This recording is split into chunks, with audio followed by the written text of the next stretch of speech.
They're everywhere. They're on the ground, they're in the ocean, they're in the air. There are trillions of them. And they've all got no spine! Bill Nye the Science Guy. Bill Nye the Science Guy.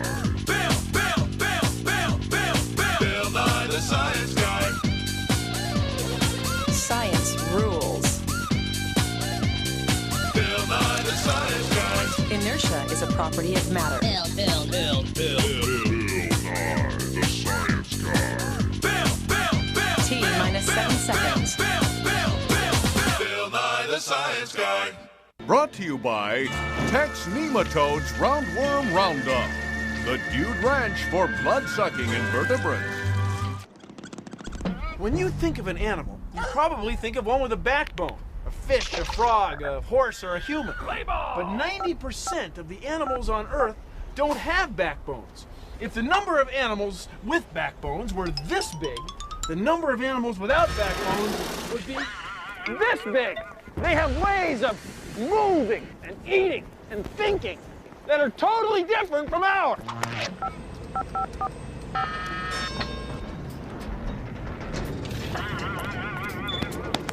They're called invertebrates.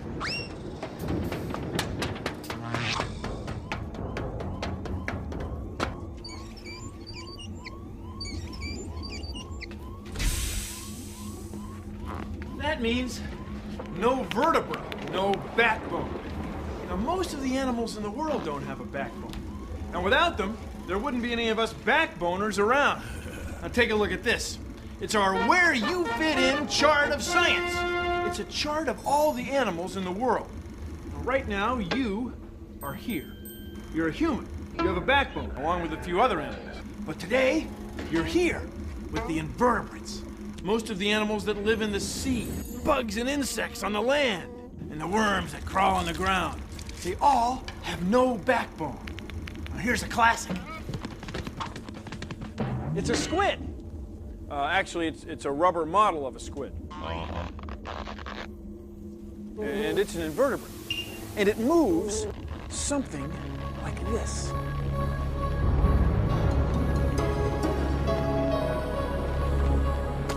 It doesn't have a backbone. Now, if it had a backbone, well, it would be hard to move. It just couldn't move in the same way. And its mouth would be stuck way up here. There's no advantage to having a backbone. I mean, most of the animals on Earth don't have one.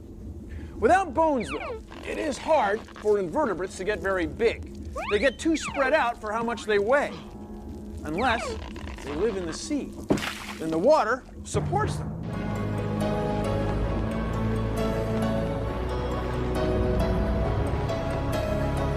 That's why some of the very largest animals on Earth live deep in the ocean. From high in the mountains to deep in the sea, invertebrates are everywhere.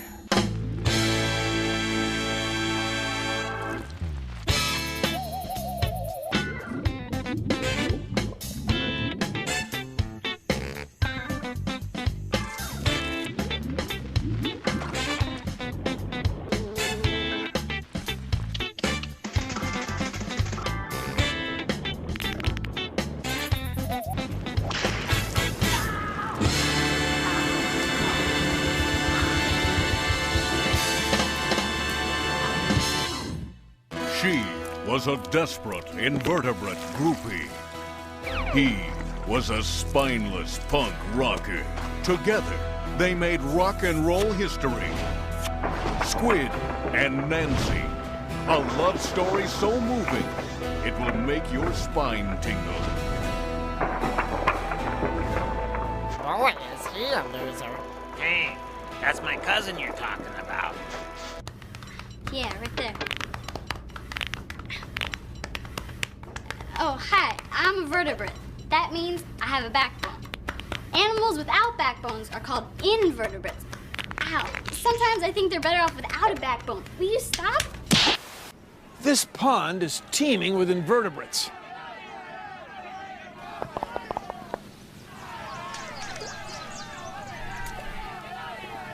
You can't see them, but they're there. I know. Oh, yeah. I'll show you under the microscope. Let's put a drop of water here, and then turn it into position. Now we're looking for something moving.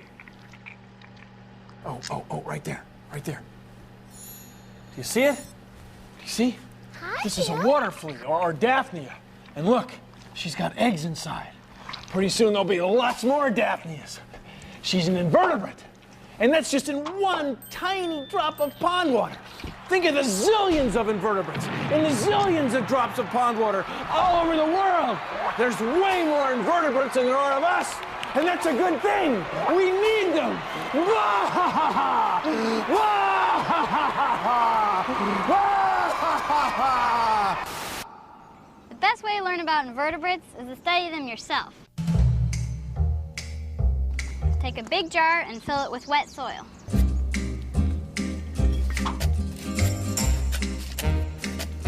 But the dirt shouldn't be too wet or packed too tight. Pour a little bit of brown sugar on the top so your worms have something to eat. Then wrap some black paper around the jar.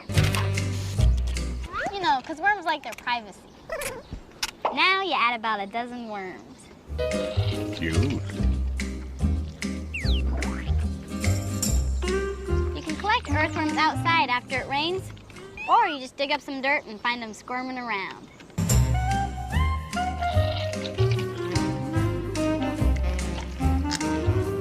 And feed them different things, like old coffee grounds, banana peels, orange peels, dead leaves, you know, whatever, just to see what they like to eat and what they don't. After a couple days, you can see all the pathways and the tunnels that the worms make and what they ate.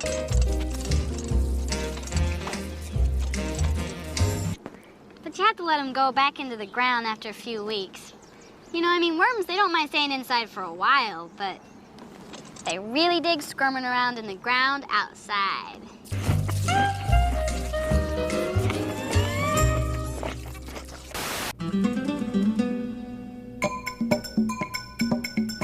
Butterflies are what?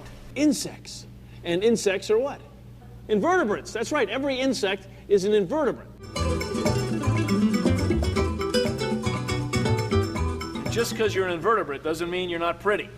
You know, you might think of worms, slimy little protozoans. No, but butterflies are beautiful. And they've got no backbone. And if I sit like this too long, I'm not going to have a backbone either.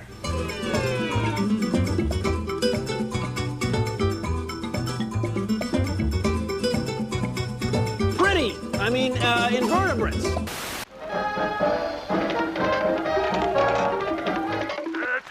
All right, listen up, you spineless creatures. Are you aware that you outnumber the others by about 30 to 1? Can live just about anywhere. Move in highly specialized ways. Oh, what if most of you are slimy and don't have a backbone? Invertebrates! You're supposed to be spineless! Now you there and you show them who rules the world!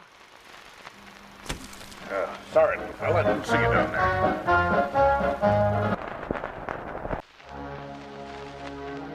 You are now witnessing a crab molt.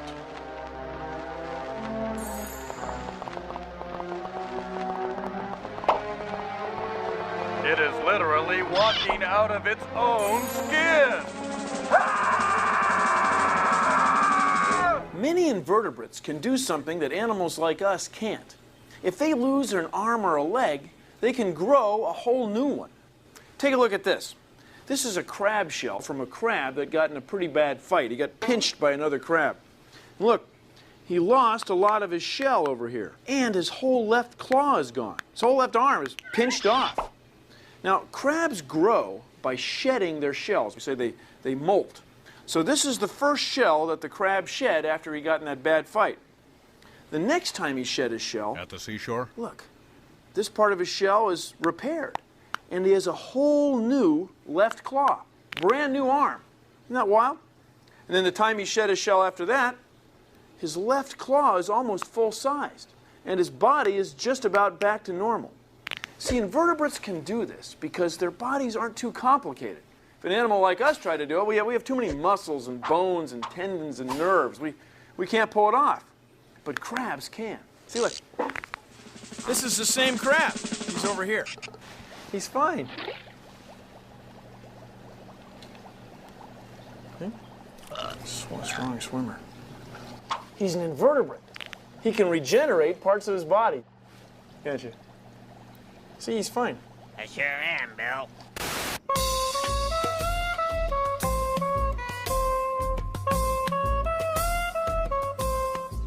There you go. All right. Is there anything in there? Oh, weird. Got something? There's some caterpillars. All right. This is a camel cricket, and it is nocturnal. And if we didn't set the trap, we wouldn't have known they lived in old-growth forests because it's nocturnal and we would have never seen it. It's weird looking.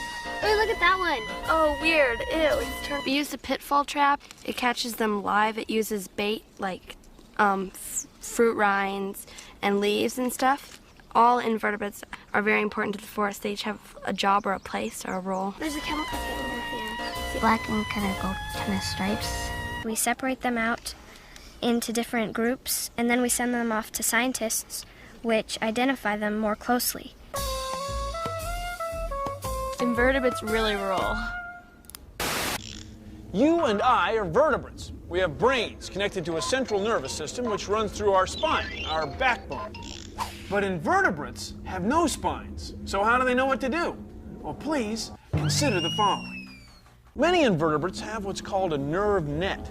Their nerves are spread through their whole bodies and they operate without a brain. If one part of the nerve net gets stimulated or tickled, it can signal another part without having to send a signal all the way to a brain and back. In a way, it's a lot less complicated. So, if this side of the sea jelly gets a signal like, what's that smell? And then, go this way. It can do it without using a brain. So the way an animal, like a lobster, looks at the world has got to be completely different than the way we look at it. Because it's like this animal has its brain spread through its whole body. There's no backbone, no spine, no central nervous system. I mean, an animal like this probably never forgets what it's going to do next. Oh, it's the old forgot what I was gonna do next gag again. Next, he'll probably say, thank you for joining me on Consider the Fall. Oh, yeah. Thank you for joining me on Consider the Fall. Take me back! Warning. The previous information applies to most but not all invertebrates. The cephalopods, squid, and octopi have a highly organized and centralized network of nerves known as a brain. Yeah, a little to the left. My upper spine hurts. Yeah, right there. Oh, it's you again. Well, there are far more animals without backbones than there are with backbones. That's why you never see an octopus getting a massage. Invertebrates are often simple inside. This is an ascaris worm. It's a parasite. It lives inside another animal, namely us. They grow from eggs that can get inside humans, usually after we don't wash our hands and then put our hands in our mouths. Ascaris worms can make us sick. No human wants them around. So to make sure their species survives, these worms make lots of eggs. If all of those eggs grew to full-size worms, there would be 35 new worms a second, represented here by this plate of spaghetti. That's every second. They eat and make more invertebrates.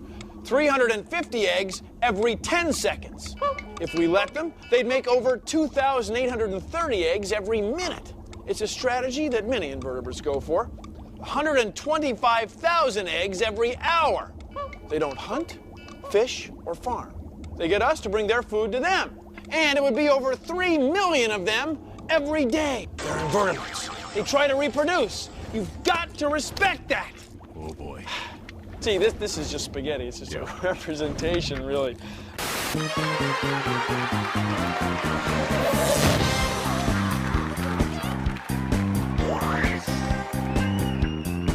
Welcome to Club Invertebrate, where we dance like we have no backbone. Woo! I'm Suzanne, and this is your DJ, Bill Nye the Science Guy. We're gonna start things off by taking it back, way back into time, to the primordial ooze, where the invertebrates got their start in a little club called the shallow sea. 7 vertebrates crawl. Some invertebrates wriggle. 7 vertebrates swim. Some invertebrates fly. And 7 vertebrates just ooze. But they do it all without a backbone.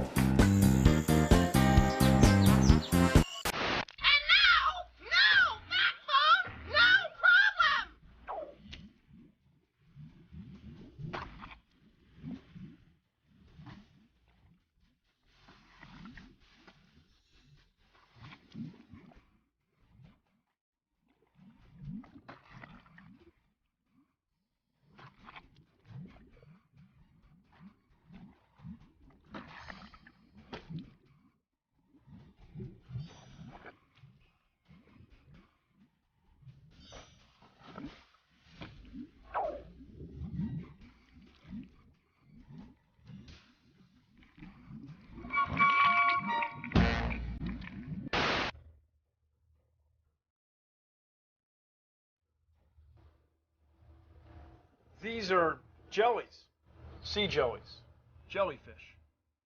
Of course, they're not fish at all because they have no backbones. They're invertebrates. They drift through the sea, eating tiny little things. They're carnivores. You might think that an animal like this would be easy to catch and eat. But they're not, because they've got tentacles with venom, stingers. So if you don't want to touch them, then maybe you don't want to eat them. Sea jellies live everywhere in the sea. For them, no backbone, no problem.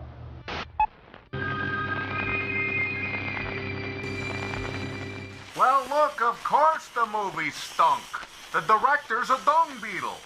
Second, I'm gonna lose this guy. Yeah, I gotta go. Yeah, my tapeworm is here. Hey, T-worm man, how you doing? Don't the buzz on you, okay? People find you disgusting. Say you live in their intestines, absorbing their food. Well, you know what I say? I say, hey people, lose weight the easy way with the tapeworm diet.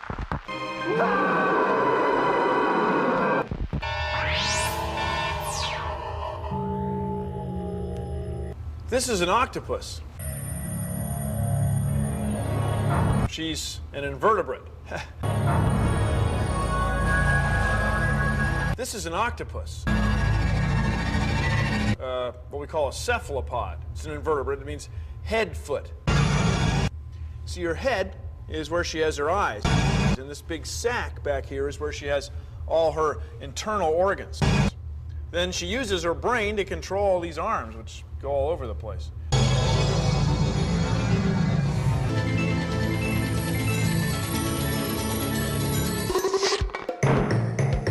Get a long balloon like this one and fill it about halfway with water.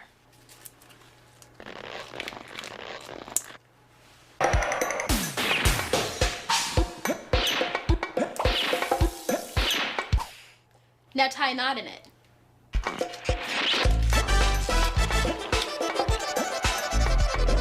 See, a balloon is just like an invertebrate. It doesn't have a backbone. So if I hold it like this, it folds in the middle. It loses its shape and it can't support its own weight.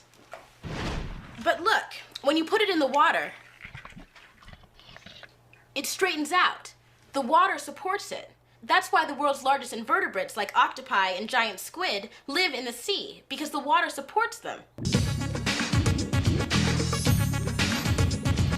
But don't take my word for it. Try it. So come on, everybody! Do the invertebrate!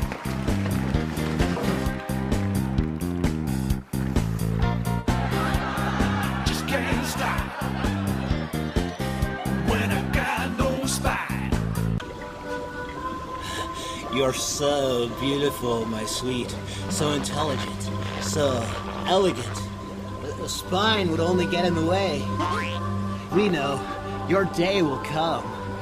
The oceans will rise, the cities will sink, and then invertebrates like you will, dare I say, rule the world! This is a sea star. What's he saying? I think he's saying, this is a sea star. We used to call them starfish, but they're not fish that live in the sea, so we call them sea stars. They don't have a backbone. They're invertebrates. See, it's got 5 limbs. If one of them breaks off, it can regenerate. Ha-ha!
Didn't I tell you?